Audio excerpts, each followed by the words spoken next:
The Cold War officially ended in 1992 after the Berlin Wall fell in 1989. However, a struggle to maintain nuclear military parity still continues today between the United States and Russia. The history of the individuals involved in this massive endeavor to build, test, and field nuclear weapons provides a glimpse of the intense effort and patriotic mindset of the Cold War workers to create a lasting peace. These Cold War warriors fought a battle behind the scenes against a communist ideology that exists to this day.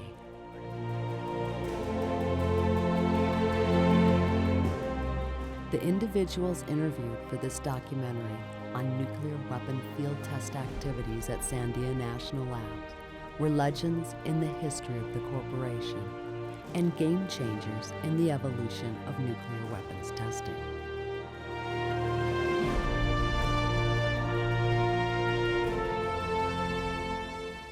I first met Ben Benjamin when he was a senior mentor with the Weapon Intern Program at Sandia National Labs. To me, Ben epitomized field test, the can-do attitude, the esprit de corps mindset, and the get-the-job-done motto. I know you guys started at the top. You were looking for Oppenheimer to do this, and he isn't available.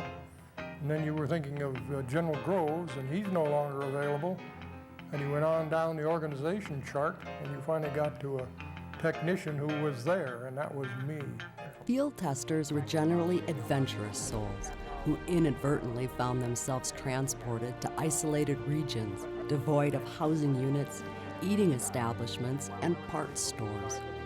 Sandia was responsible for supporting nuclear tests that were led by Los Alamos and Lawrence Livermore National Laboratories. Tests were conducted in various locations, from the Jornada del Muerto, or Journey of the Death Valley, near Alamogordo, New Mexico, to Christmas Island in the Indian Ocean. Throughout Sandia Corporation history, nuclear weapons tests have been conducted on top of towers, underneath water, suspended from balloons, dropped from aircraft, lifted by rockets, set off on the Earth's surface, and detonated underground. These test activities spanned nearly half a century and involved countless World War II and Cold War nuclear weapons workers.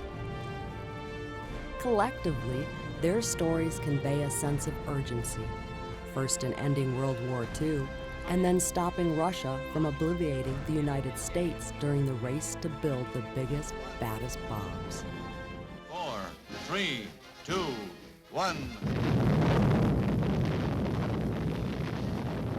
It's an awesome display of nuclear might. Trees burst into flames 5 miles away. Windows rattled 300 miles away in California 20 minutes after the blast. For progress, it has been said, there is no cure. There was no converting back from the atomic age. But an attempt was made by the United States to stop an atomic arms race before it could begin. It was an era filled with fear and uncertainty, shrouded in science and secrecy. Although Sandia Corporation wasn't officially formed until 1949, a contingent of its employees were present at the dawn of the atomic age. You mentioned Trinity. That was probably the most impressive and the one I'll never forget, actually. It was the first nuclear explosion in the history of mankind. Nuclear field testing began at Trinity in July of 1945.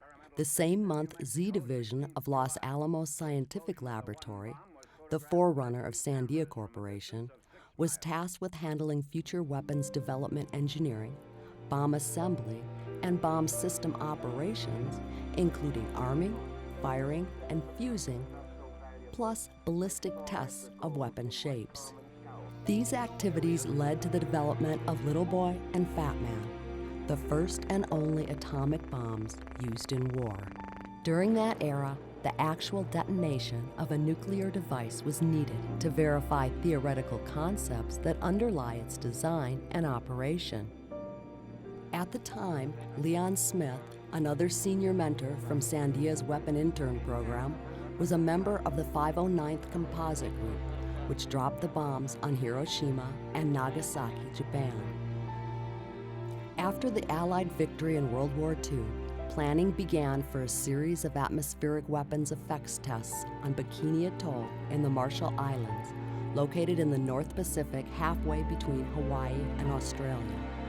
From 1946 to 1958, U.S. nuclear tests were conducted intermittently in groups known as test series or operations. Operation Crossroads consisted of an airdrop from a B-29, codenamed Able, and an underwater shot, codenamed Baker, to test the effects of this new atomic weapon on U.S. Navy ships and aircraft. I was given a special discharge at Lowry Field in Colorado and went to work for Los Alamos as a civilian.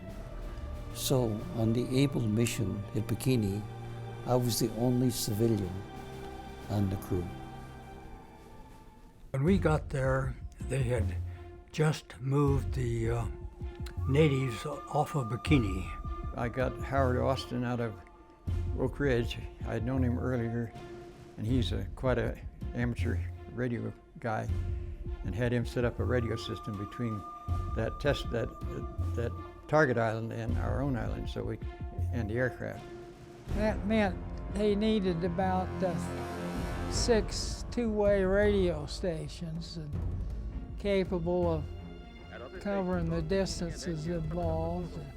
About every day or maybe twice a day, the Air Force would come across with a dummy bomb that they were dropping for practice. And what they were doing was having a competition between crews as to who was going to drop the bomb on the final shot. As I understand it, in spite of the contest, whoever was in command there decided to go ahead and drop it themselves, and they missed it by a quarter of a mile. That was a very interesting experience in field testing, because what that involved, that portion of it involved not the testing, but the preparation for a test. In an effort to assure the public and discredit his adversaries, Vice Admiral W.H.P. Blandy, the Joint Task Force 1 commander of Operation Crossroads, issued a statement. It will not blow out the bottom of the sea and let all the water run down the hole. It will not destroy gravity. And I am not an atomic playboy, as one of my critics labeled me, exploding these bombs to satisfy my personal whim. The argument for more testing was clear. It became apparent there was a combination of ignorance and lack of information associated with this devastating new technology, and testing was needed to acquire a knowledge base for future generations. You only get one chance, but so you make it good. And we learned how to do that. One-shot physics, we used to call it. It's very interesting. You know, there's a toroidal lightning stroke associated with that cloud. When you have ionized gas in turbulence, you generate electricity. Well, first you see the orange hemisphere begin to grow and becomes a fireball and lifts up off the ground with a stem underneath. Then, when you're least expecting it, as the cloud starts to spread out, the shock waves gets to you, and the sudden blast is quite a surprise. But it's a way to feel the enormous power that kilotons make. Bravo, I think was the name of the one that went 15 megatons or so, several times as big as they expected, and we were all on board ships 30 miles out away from the atoll. When that blast wave hit us, that ship started rolling. It rolled about 30 degrees. So that was an introduction to the big ones. Glenn Fowler led the first field test group at the Sandia branch of Los Alamos Laboratory. During this same time period, ballistic tests of atomic bomb cases were conducted first at the bombing range west of Los Lunas, New Mexico, and then at the Salton Sea Test Base in Southern California.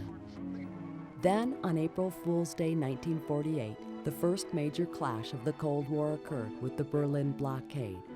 It was an attempt by the Soviet Union to limit travel to and from Russian-occupied East Germany.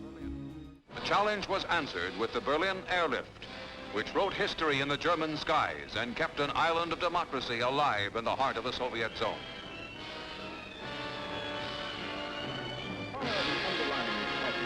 And the threat of communists taking over the world were real.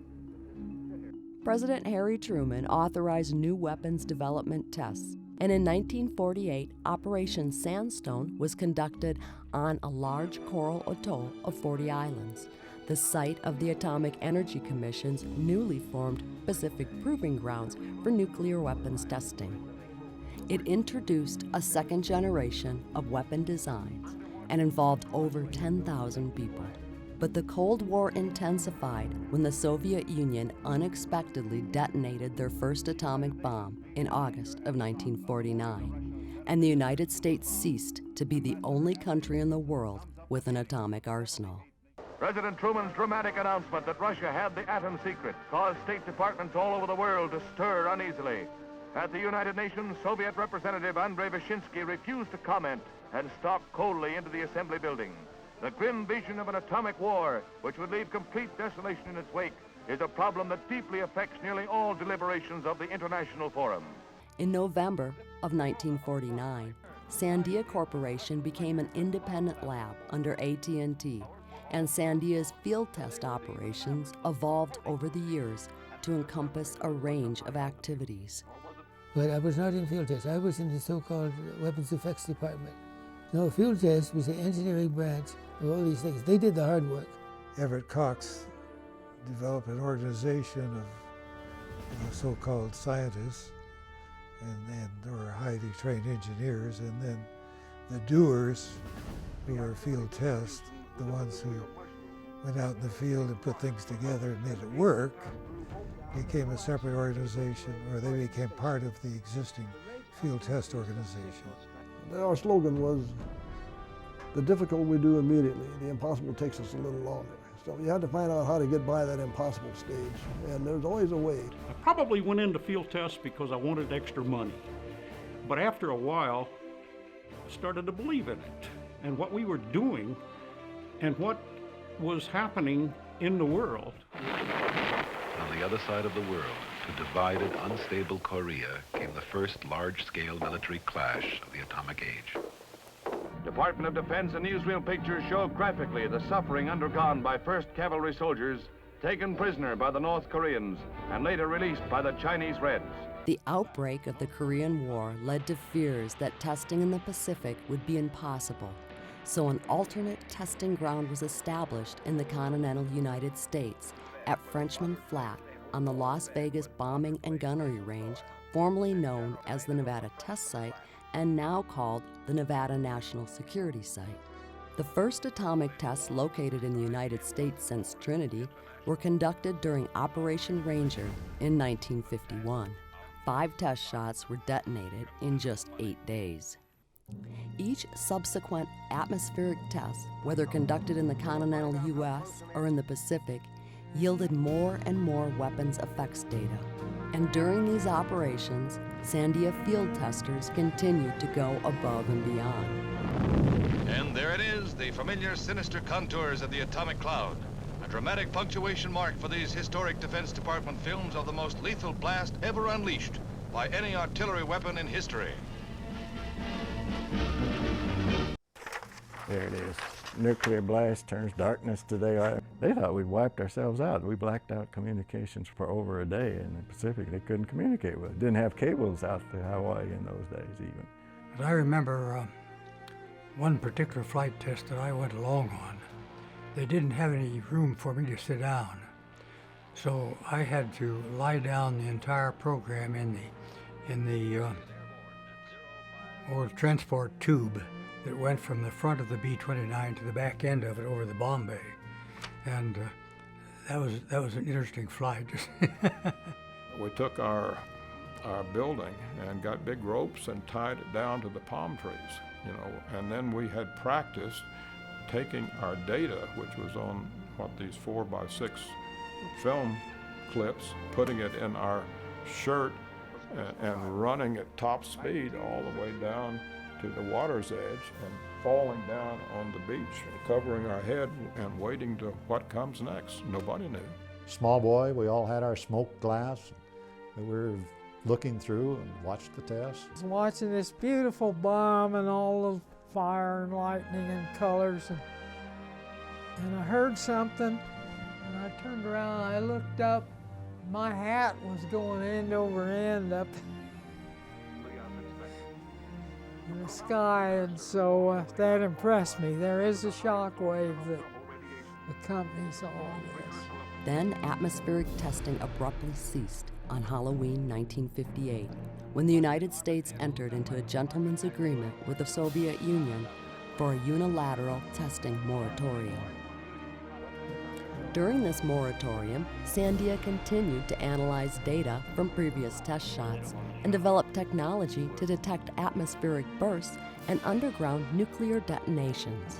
The former Soviet Union initially honored the moratorium, but secretly prepared for a massive test campaign that included the largest nuclear tests that were ever conducted to date. In September 1961, the Soviet Union broke the moratorium, and the United States resumed year-round testing at the Nevada test site with Operation Nougat.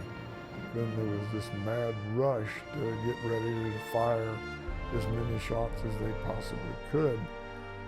And so starting in September and going on until the end of October, there was some 48 days in which 36 shots were fired.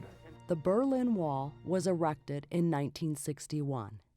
The same year, United States troops began arriving in Vietnam in what would be known as the Cold War-era proxy war, pitting the ideology of the United States against the ideology of the Soviet Union. But Americans risk and sometimes give all that they have half a world away from home, because they know that once again, half a world away has become our front door. If freedom is to survive in any American hometown, it must be preserved in such places as South Vietnam. Worked with a lot of fine fellows, and then got to see the last atmospheric above-ground test in 1962. After the Cuban Missile Crisis was narrowly averted in 1962, above-ground testing went underground in 1963 with the signing of the Limited Test Ban Treaty. Underground tests were conducted primarily in vertical and horizontal tunnels at the Nevada test site and involved countless personnel from miners to physicists. Just like atmospheric testing, some were amazingly successful, while others were complete failures. And the two types of testing overlapped in time. The first fully contained underground test occurred during Plumbob rain year in 1957, while the first test series to be conducted completely underground was Operation Nougat in 1961 and 1962. My first assignment was to find out how much radioactivity was released by cratering explosions as a function of their depth of burial. And I was very eager and naive at that time, and I said, oh, sure, I'll take this job, not realizing that it didn't really have an answer at that time. The plowshare cratering tests were developed to use nuclear explosives for peaceful purposes. They were detonated underground, but they were designed to breach the surface. Unfortunately, it was an unfeasible concept because of the high levels of radioactivity that were released during the process. Cavity tests are interesting because they're actually an atmospheric test in a tunnel. Diablo Hawk was my first one, and there was Miner's Iron, Huron Landing, Midas Smith, Misty Rain, Mighty Oak, Middle Note, Mission Cyber, Disco Elm, Mineral Quarry, and Distant Zenith. And then I supported a couple other underground shots. Broad Axe was one, which was a drift, shaft drift. And of course, Diamond Fortune, that we did with Francois and Arnett, that the Academy, some committee of the Academy is going to recognize us for outstanding original contributions. That's all right. It isn't every day you get that from the Academy of Sciences or even a subcommittee of them. Work that we were given, and it was a challenging thing, and it was necessary work to try and promote this containment and protect the experiments and keep people safe. But you really cared. You know, you cared about the experiments, and you knew basically that the data you were recording was more valuable than the equipment that was used to record it. And that made a difference. And you also knew that the experimenters, you folks, only had one chance to get this data, and maybe your next chance may be 5 years away if you were really lucky. The most prominent visual evidence of underground tests were the subsidence craters, or depressions in the Earth's surface that were caused when the roof of the blast cavity collapsed into the void left by the explosion. Kind of drift into things, you know, and drifted into underground testing. I did have the opportunity, and I took advantage of it, to go to the command post one time. I'll never forget it because you could see the point of the test. You could see the dust starting to radiate out from it on the ground, and then you could slightly feel it as it went by you at the command post. Summer of '63, we ended up out in Nevada on a shot out in Area 2 called Alva. Very strange configuration because it had two vertical shafts and a horizontal drift complex well below the surface. It fit beautifully with what I thought engineering was and what I enjoyed doing. Just freedom in field test was something different than anywhere else in the labs that I know. We did a seismic test over in Hawaii in Kilauea, and we had to do set off explosive charge in molten lava. You were given an assignment, and more often than not, you were left alone to complete that assignment.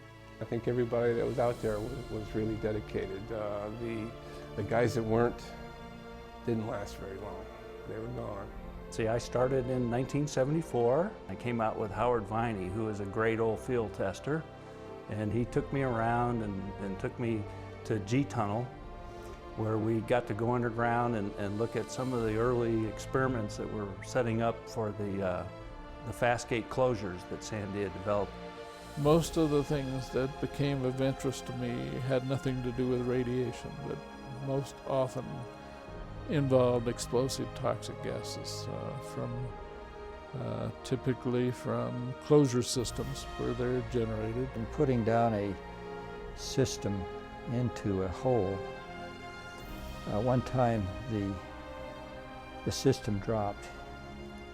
The nuclear whole package dropped down hole. And the cables that were strung along the ground started going down behind that. Luckily, all of our people were out of the way of those because those were whipping around as they went. I remember going into one of the shots in Area 4.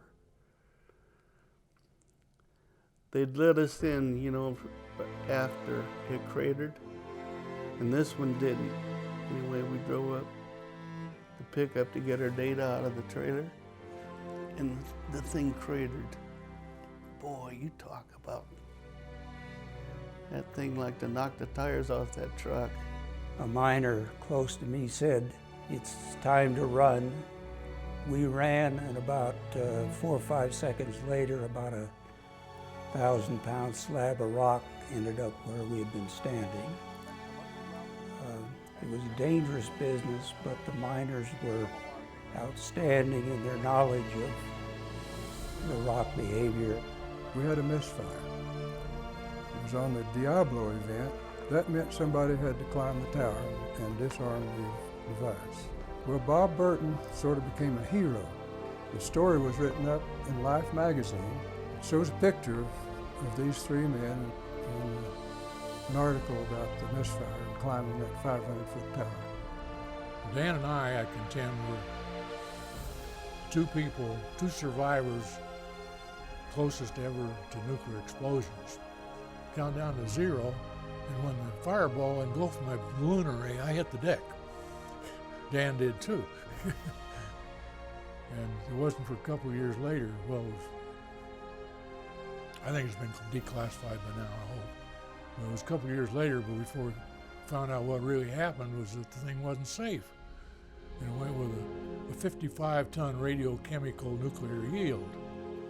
On most shots, depending on what the laboratory was and who the device systems guy was, they issued a participation certificate.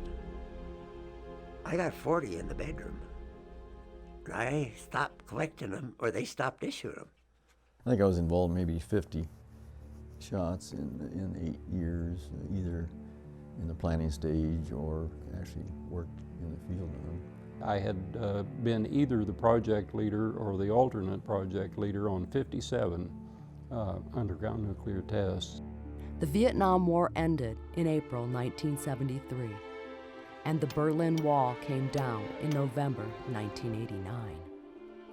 Underground testing spanned 3 decades, included 825 tests, and resulted in such significant Sandia accomplishments as designing the fast-acting closure. In October of 1992, the United States entered into another unilateral moratorium on nuclear weapons testing, and underground testing ceased. So basically, I started before the Cold War started, before the first Soviet test. I retired in '93 after the wall came down. And I don't think anybody looks back on those days with any regret. I think we all felt that we were part of something unique. Of course, as a boy, I always had a great fascination with firecrackers, so maybe that's why I like the big explosions in Nevada. Today, Sandia uses the Tonopah Test Range in Nevada, which was established in 1957 to validate the non-nuclear components of the current nuclear weapons stockpile. Sandia no longer conducts above-ground or underground nuclear explosive testing. Instead, the labs use a number of science-based programs to maintain a safe, secure, and effective nuclear weapons stockpile. When I came to work at Sandia in '49, I went directly into the weapons effects department. So I went to Glenn Fowler and told him what I wanted to do. Field test at that time was under Fowler, and the weapons effects was under the Vice President of Research. And in retrospect, it is probably one of the smartest things I ever did. People made 43 years of field testing worthwhile. It was an interesting time, you know, of history in America. I'm glad I'm part of it. Through our blood and your bonds, we crushed the Germans before he got here. The people that we worked with back then had just come out of World War II, had just seen the Korean War. They saw a threat to our country. Are you now, or have you ever been a member of the Communist Party? In the earlier days, we had a Cold War going on, and we had a potential enemy that was getting stronger, seemingly. I think the Russians at one time had grandeur that they were going to take us over. And we were not going to let that happen. I am sworn to uphold and defend the freedom of the American people, and I intend to do whatever must be done to fulfill that solemn obligation. We were ready to invade Cuba. We had planes in the air. We had planes on the outside of Russia. Refuel, circling, ready to go in. We had missiles on countdowns. I mean, they were on hold countdowns. President Kennedy and what have you talking to Khrushchev and managed to work that out. was an excellent piece of work because we were ready to go to World War III. Back in the day, field test at Sandia was an era filled with extreme challenges, rare opportunities, and spectacular pyrotechnics. It described not only the essence of who they were, but the significance of what they did.